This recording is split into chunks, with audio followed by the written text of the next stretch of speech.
Paz seja convosco, que Deus nos abençoe mais um dia, mais um devocional, e que o nome de Deus seja glorificado através de nossas vidas, em nome de Jesus. Gostaria de dar continuidade aqui à nossa série no Salmos 119, como eu disse, ali na primeira parte, serão 8 versículos ali, no qual o Salmo 119 está dividido. É um salmo extenso e Deus tem muito para falar conosco. E eu gostaria, nesse segundo vídeo, de ler juntamente com você, a partir do verso de número 9. Quando ali o salmista ele diz: como purificará o jovem o seu caminho, observando conforme a sua palavra? De todo o meu coração te busquei, não me deixes desviar dos teus mandamentos. Escondi a tua palavra no meu coração, para eu não pecar contra ti. Bendito és tu, ó Senhor. Ensina-me os teus estatutos. Com os meus lábios declarei todos os juízos da tua boca. Folgo mais com o caminho dos teus testemunhos do que com todas as riquezas. Em teus preceitos meditarei e olharei para os teus caminhos. Alegrar-me-ei nos teus estatutos. Não me esquecerei da tua palavra. Gostaria de iniciar essa meditação perguntando para você: o quanto você tem por excelente, o quanto você tem, por preciosa a palavra de Deus? E ainda te perguntar o quanto você reverencia a palavra de Deus, a palavra do Criador. Nós vamos ver aqui, pelo menos 8 pontos, interessantes para meditarmos nesses 8 versículos, porque Deus tem muito a falar conosco. Amém?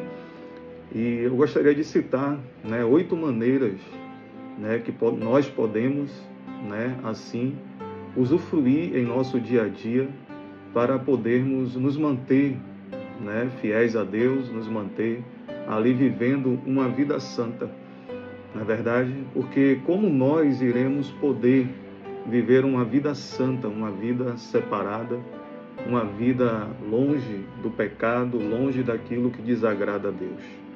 Nesse mundo tão tendencioso à maldade, tão tendencioso ali à promiscuidade, às injustiças, não é verdade?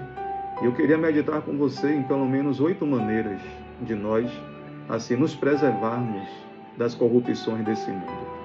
E o salmista, ele começa dizendo no versículo 9, como purificará o jovem o seu caminho? E ele mesmo responde, ele pergunta e ele responde, observando conforme a tua palavra. Então, todo homem, toda mulher, todo jovem, todo cristão que deseja ter uma vida santa, uma vida pura, uma vida longe daquilo que desagrada a Deus, o que deve fazer? Observar o seu caminho conforme a palavra de Deus. É necessário tomarmos uma decisão pessoal ali, irreversível, de nós permanecermos na palavra de Deus em toda a nossa vida. Por que, pastor, pessoal e irreversível? É porque nós muitas vezes tomamos decisões não baseadas na nossa individualidade, mas sim baseada nas pessoas. Seja pai, seja mãe, seja um irmão em Cristo, seja um pastor, seja alguém influente.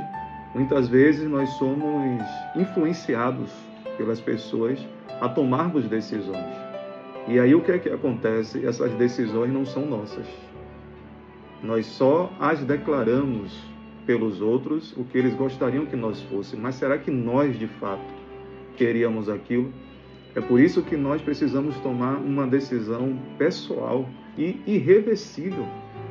Observe que muitas pessoas têm tomado decisões baseadas em outros, em muitas influências externas, e elas acabam revertendo a decisão que tomaram. Ou seja, retornam para o caminho de outrora, caminho de trevas, caminho de pecado. É por isso que a primeira maneira de nós conservarmos o nosso caminho de forma pura, de forma santa, é observar o nosso caminho segundo a palavra de Deus, tomando uma decisão pessoal, não influenciada por pessoas, mas sim pelo Espírito Santo. Não podemos viver como pessoas emocionadas. Quantas pessoas vão à igreja e ali, através dos apelos, das músicas, dos louvores que são cantados, da insistência muitas vezes de pregadores ou de quem está lá na frente, elas tomam uma decisão de seguir a Cristo, mas é uma decisão baseada na emoção. E ali no outro dia, na mesma semana ou na outra semana, você não encontra mais aquela pessoa. E aquela pessoa está lá no mundo, está lá de volta às drogas, à bebida, à prostituição. E por quê? Porque tomou uma decisão baseada na emoção. Não deixe ninguém te influenciar. Quem tem que te influenciar é o Espírito Santo de Deus, através da palavra de Deus.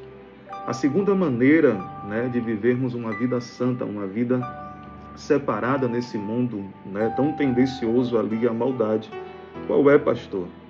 É buscarmos o Senhor em oração. É isso mesmo. O versículo 10 vai dizer: de todo o meu coração te busquei. Não me deixes desviar dos teus mandamentos. É necessário, é imprescindível que todo cristão, todo homem que deseje viver uma vida baseada na palavra de Deus, precisa orar, precisa buscar Deus em oração. Porque é na oração que nós vamos fidelizar o nosso relacionamento com Deus. Assim também como eu, como você, na verdade, firmamos ali o nosso relacionamento com os nossos pais, irmãos, nosso cônjuge, nossos amigos, através do quê? Do diálogo, irmãos. Todo cristão tem que manter uma vida de oração diária. É assim que nos relacionamos com Deus, falando com Deus, ouvindo a Deus. Precisamos buscar a Deus com todo o nosso coração, pedindo a Ele que não nos deixe desviar dos mandamentos dEle. É por isso que muitos têm caído, têm falhado, porque a tentação vem e ela vai chegar. E aí é preciso você orar, você ir a Deus e dizer: Senhor, eu não quero fazer isso. Senhor, me livra disso. E aí Deus vai te ajudar. Você precisa se relacionar com Deus através da oração.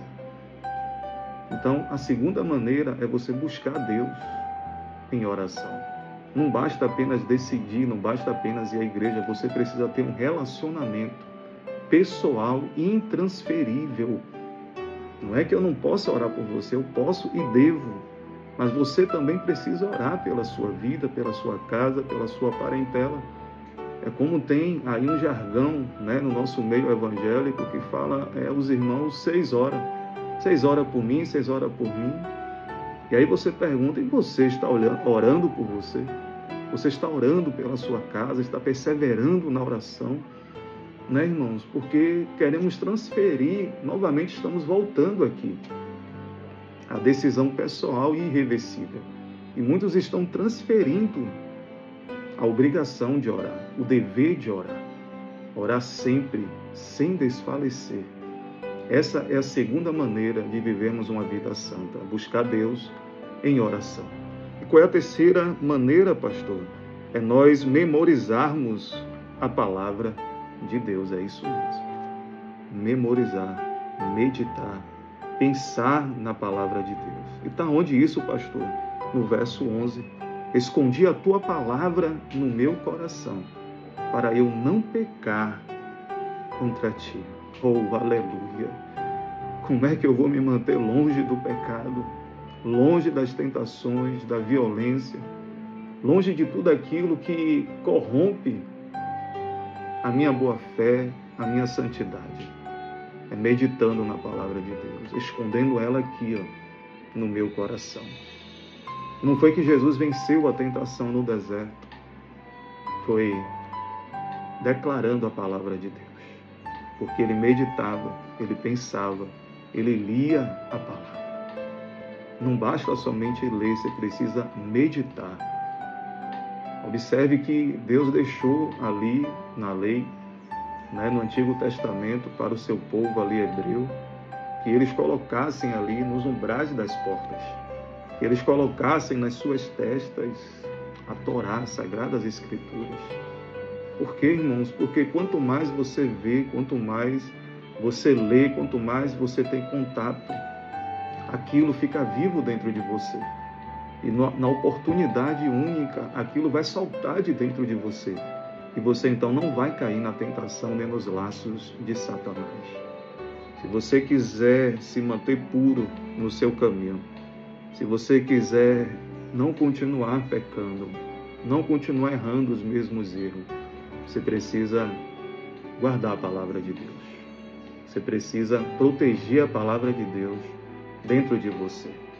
E aí nós vamos ver agora a quarta maneira de nos mantermos puros, que é buscar a direção de Deus através da oração. É isso mesmo. E está onde isso, pastor? Versículo de número 12, que vai dizer assim: Bendito és tu, ó Senhor, ensina-me os teus estatutos. Você tem buscado a direção de Deus para a sua vida? Muitos estão aí eufóricos, na verdade, com o novo ano de 2025. Fizeram planos, fizeram propósitos, né? Mas será que você buscou em Deus saber o que Deus queria de você? Ou o que Deus tem para você em 2025? Você precisa buscar Deus em oração. Você precisa pedir direção a Deus nos teus caminhos. Não basta você simplesmente tomar suas decisões, né, ter os seus sonhos, suas ambições, sem consultar ao Senhor. Porque senão você vai terminar a sua vida como Salomão. Quando chegou no final da vida, ele disse o quê? Que é tudo vaidade. Vaidade de vaidade. Tem uma frase que diz que a maior tragédia do mundo não é a morte, mas é você viver uma vida sem um propósito divino. A pior coisa para o homem é chegar no final da vida e dizer: o que eu fiz da minha vida? Eu não servia ao propósito de Deus, ao que Deus pediu de mim, e eu sabia o que era. Mas eu deixei de lado a vontade, o propósito de Deus, e fui em busca do meu ego, do meu orgulho e dos meus próprios sonhos e ambições. Então, você quer se manter puro, você quer preservar a sua santidade, busque a direção de Deus através da oração. E assim você não vai se afastar do padrão de Deus para a tua vida e do seu propósito. A quinta maneira de você continuar vivendo uma vida santa, uma vida piedosa, é você declarar o que, pastor? A sua obediência e submissão à palavra de Deus. Você conhece o crente invisível? Tem muitos aí, né? E o verso de número 13 vai dizer: com os meus lábios declarei todos os juízos da tua boca. É isso mesmo. Você precisa declarar abertamente a palavra de Deus. Todos precisam ver Deus na sua vida, através do seu andar, através do seu falar, através da sua conversa, do seu diálogo.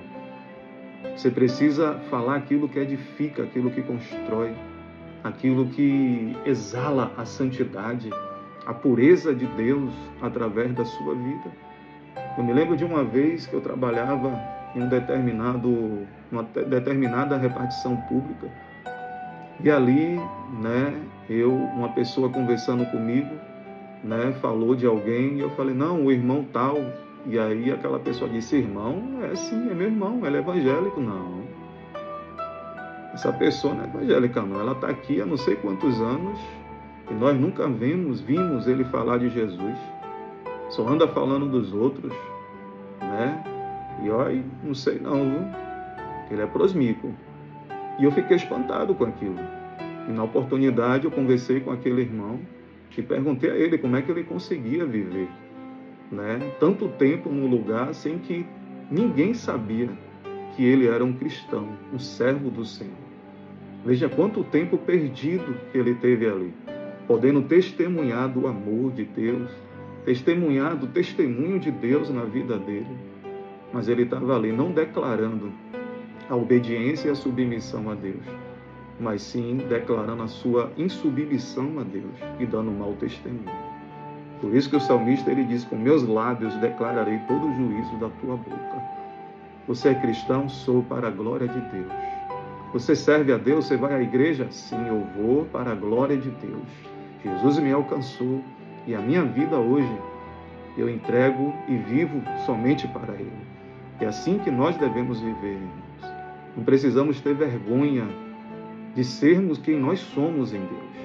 E não precisamos temer o que o homem possa me fazer. Porque quem nos guarda, Ele não dorme, Ele não vacila. Ele está sempre de olho e não nos deixará ser tragado pelo inimigo. Vamos agora para a sexta maneira de nos mantermos ali livre, do pecado e da prostituição. A sexta maneira é nós nos alegrarmos e nos comprazer naquilo que Deus diz. É isso mesmo. Você tem se alegrado com aquilo que Deus tem falado para você? Você tem se alegrado por ser um cristão, por servir a Deus? Olha o que diz aí o versículo de número 14. Folgo mais com o caminho dos teus testemunhos do que com todas as riquezas.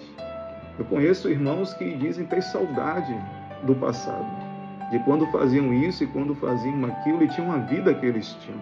Irmãos, tem alguma coisa de errada, tem alguma coisa de errado com a vida desse irmão ou dessa irmã.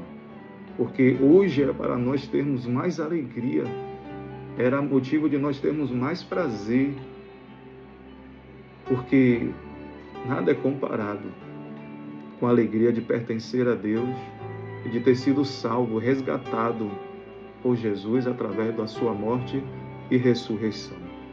Por isso o salmista, ele disse: olha, folgo mais com o caminho dos teus testemunhos do que com todas as riquezas. Aonde está ali o seu maior esforço? É ali que está o seu coração. Você precisa dispor de mais tempo, você precisa investir mais na sua vida espiritual. Você precisa estar mais perto de Deus. Tem pessoas que passam ali horas conversando com o colega, com o cônjuge, com o amigo, com o familiar, seja por meio ali de um telefone, de um celular, de uma ligação, de uma rede social, eu não sei, mas não sente vontade de se trancar no quarto e ficar ali com o Senhor. Tem alguma coisa de errada com a fé e com a comunhão dessa pessoa. Porque a nossa maior alegria, irmãos, é de estar com Deus. E não somente estar na igreja, em eventos coletivos, não, mas é no seu quarto. Jesus, ele disse: quando fores orar, entra no teu quarto, fecha a tua porta e fala com o Pai, que te vê em secreto, e Ele te recompensará.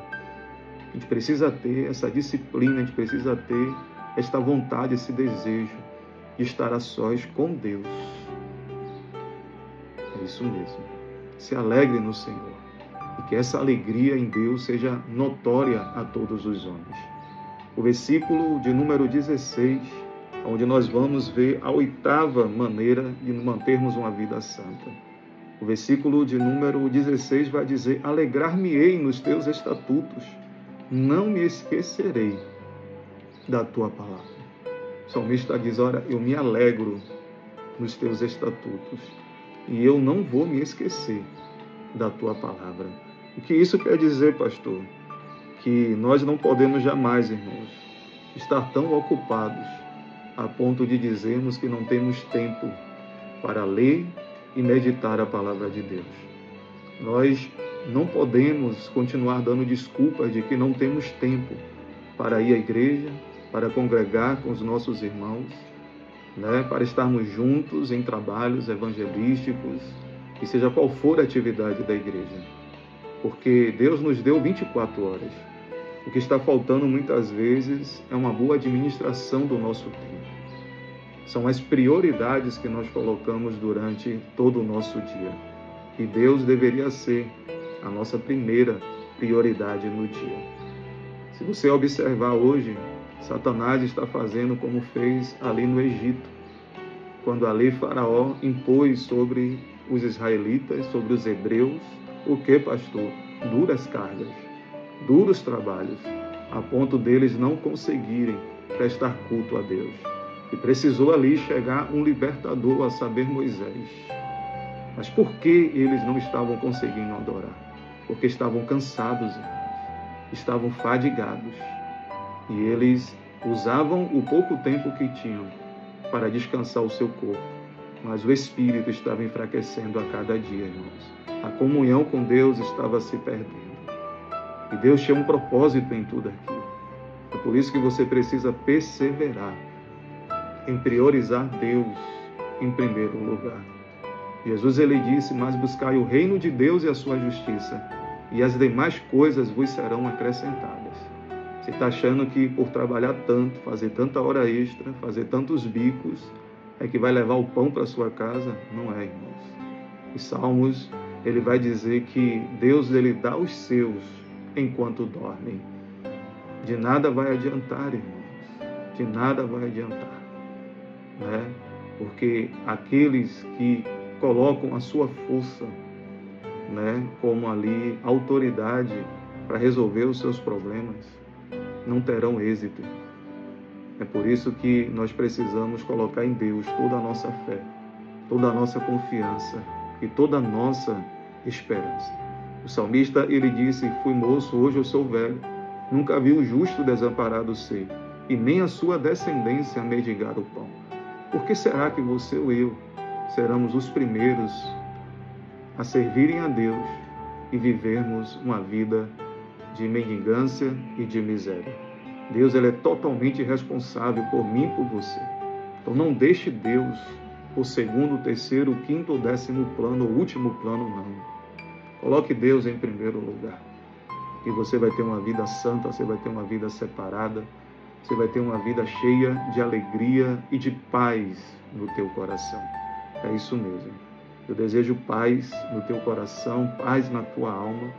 E eu desejo que Cristo, ele venha guardar a tua mente, que ele venha guardar o teu coração, para que essa palavra, ela venha estar aí guardada dentro de você. E você venha viver uma vida separada, uma vida santa, uma vida piedosa, para a honra e glória do Senhor Jesus Cristo. Que Deus te abençoe, que Deus continue te dando graça, te dando entendimento, para que você assim compreenda a vontade de Deus para a tua vida. Nos veremos em breve no 3º vídeo da série, e que você possa assim estar orando pela minha vida, pela minha casa, pela minha família, para que Deus continue dando graça e conhecimento para compartilhar com todos aqueles que têm sede e fome de justiça. Deus te abençoe, em nome de Jesus. Graça e paz.